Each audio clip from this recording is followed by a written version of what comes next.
So, we're going to talk about force, mass, and impact in this video, starting with our first guiding question, which is what causes things to break when they fall?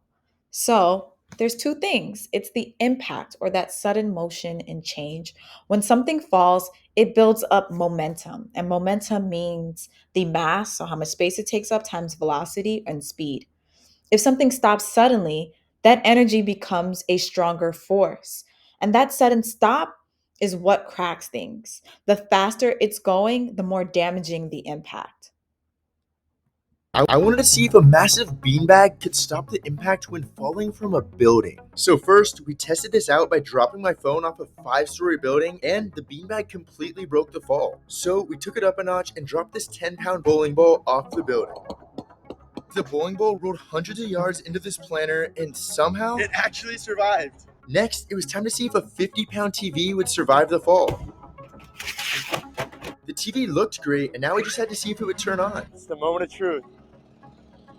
It's good as new. Now, for the real test, we wanted to see if it could actually soften the fall for a human. So, to be safe, we bought 5 more massive love sacks and filled this U-Haul up with them. We then brought them to the drop zone, and it was time for me to test it off this 10-foot ledge, which was pretty crazy. Bro, that feels like a cloud. And now, we just had to see if this still would be the case for falling off of a 5-story building. To be safe, we got this hyper-realistic mannequin for us to try first. Do you think it'll survive the fall?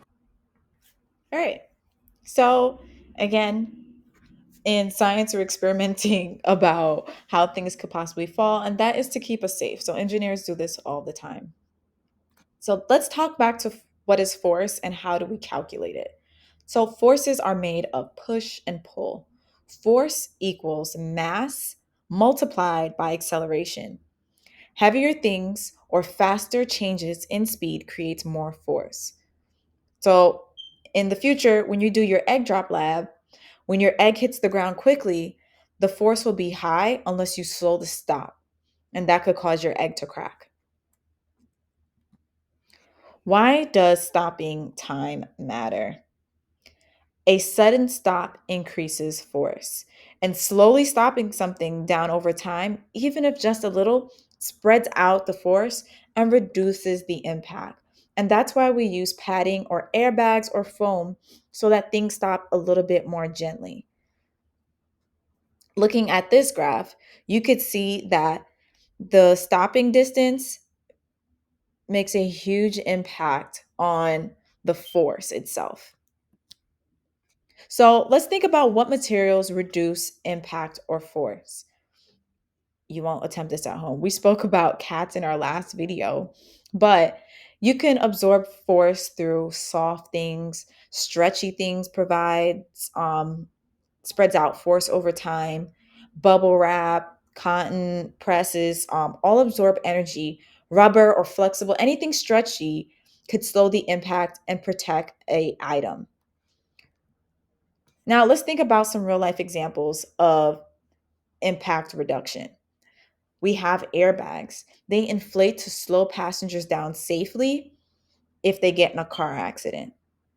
Bubble wrap also protects fragile items when they're being shipped.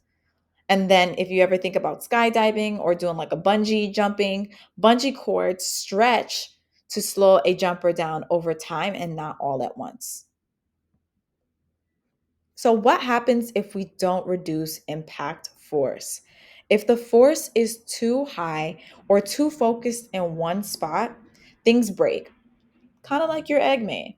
Your job is to reduce that impact using soft or cushioning materials that designs that thing to slow down or stop.